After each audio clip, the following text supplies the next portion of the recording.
Foot drop is a condition where a person cannot lift their foot up enough to walk adequately. All of the braces that I had currently tried to use at that time were so bulky and huge that they wouldn't fit into a bike shoe. I was very active in running events, triathlons, cycling, things of that nature. I had numerous cancer surgeries where I had to have muscles moved, nerves severed, and things of that nature.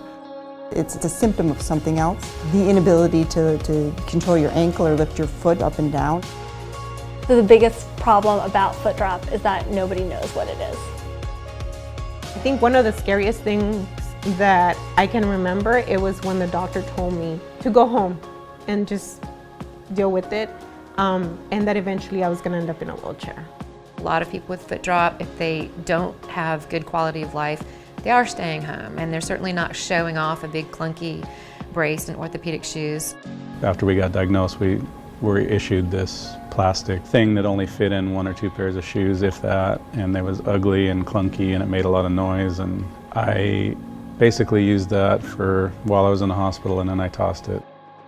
It was tripping sometimes and much less control over the direction my foot landed.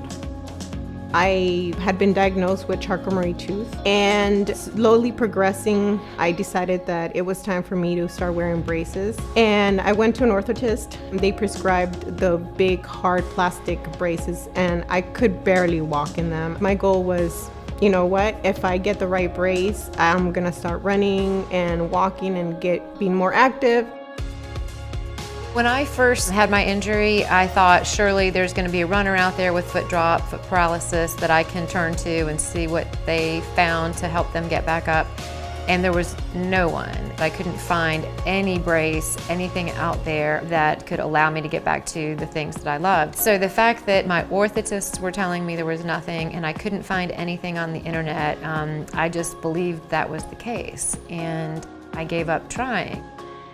For the longest time, I was very much in denial and ashamed of my disability.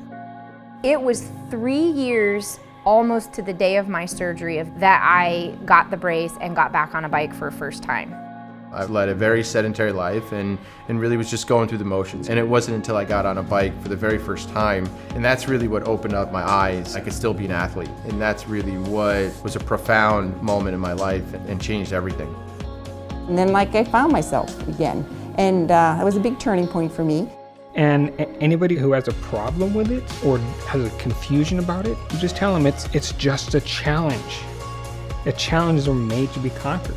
So I started searching online for braces to run in. Well, I started doing more research, and I ended up finding the Get Back Out page on Facebook. And the minute I tried it on, I could run.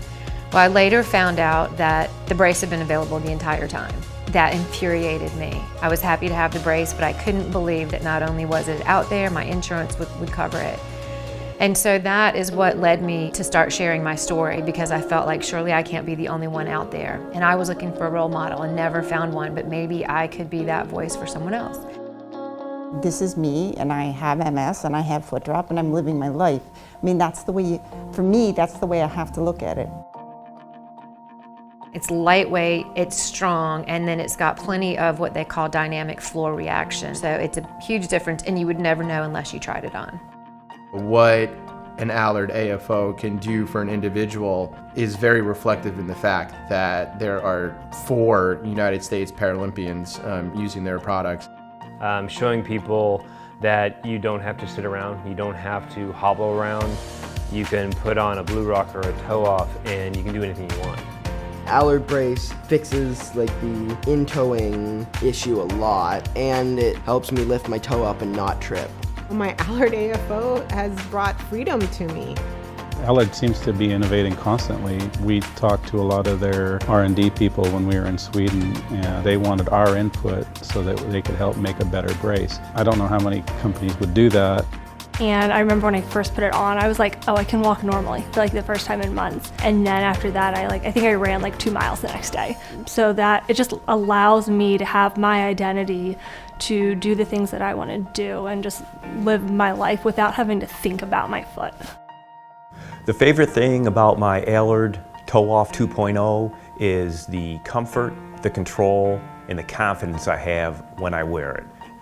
The functionality is far beyond any other brace and orthotic that I've seen out in the industry. There's really nothing to compare to the Allard, especially if you want to remain active and have that lifestyle and quality of life that Allard braces offer compared to the other ones on the market. There needs to be a big educational program. A lot of physicians don't know anything they can do about it other than they grew up in training just like I did with the old type of braces that I don't think patients used half the time because they weren't that functional. I don't think physicians in my generation could imagine that you could take someone with a severe foot drop and have them running marathons, but we do that all the time now. We needed to get it to more therapists, and we needed to get it to the patients themselves.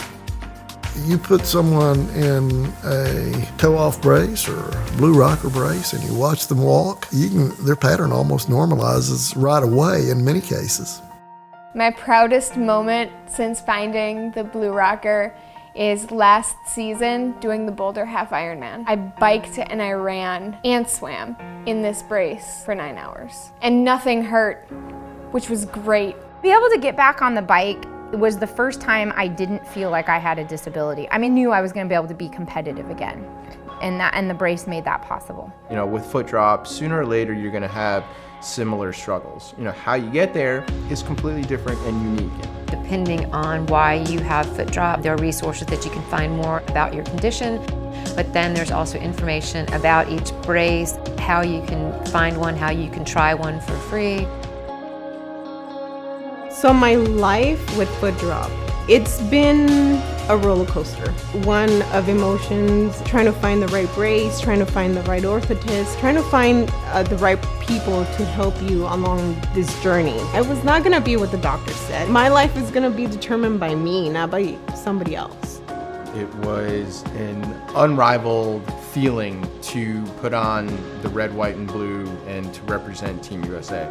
I've done probably over 120 triathlons since I've had foot drop. I was told I wouldn't walk again. I was told I definitely wouldn't do another triathlon again. My career shifted and I became a road cyclist and began focusing on Rio, the Paralympics in 2016.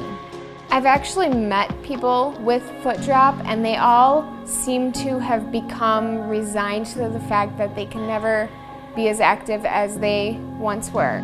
The whole point is to let people know, first of all, what foot drop is, make awareness for that actual diagnosis, and then let people know that there are so many different ways to manage that. We want to spread awareness for people struggling with mobility issues, that there is technology available out there, resources that they can get back to their quality of life.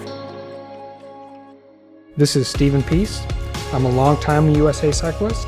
I'm Becky Piper. I'm a para-triathlete. Billy Lister, I'm a stroke survivor and Team USA Paralympian. Lisa Victorious. Darren Smith. Jamie Whitmore. Trent Clayton. Virginia Mamone. It's Craig Boasberger. Jill Wall. Beth Deloria, and I am founder of TeamUP and the Get Back Up Today movement, and this is Foot Drop. This is foot drop. This is foot drop. This is foot drop. This is foot drop. And this is Foot Drop.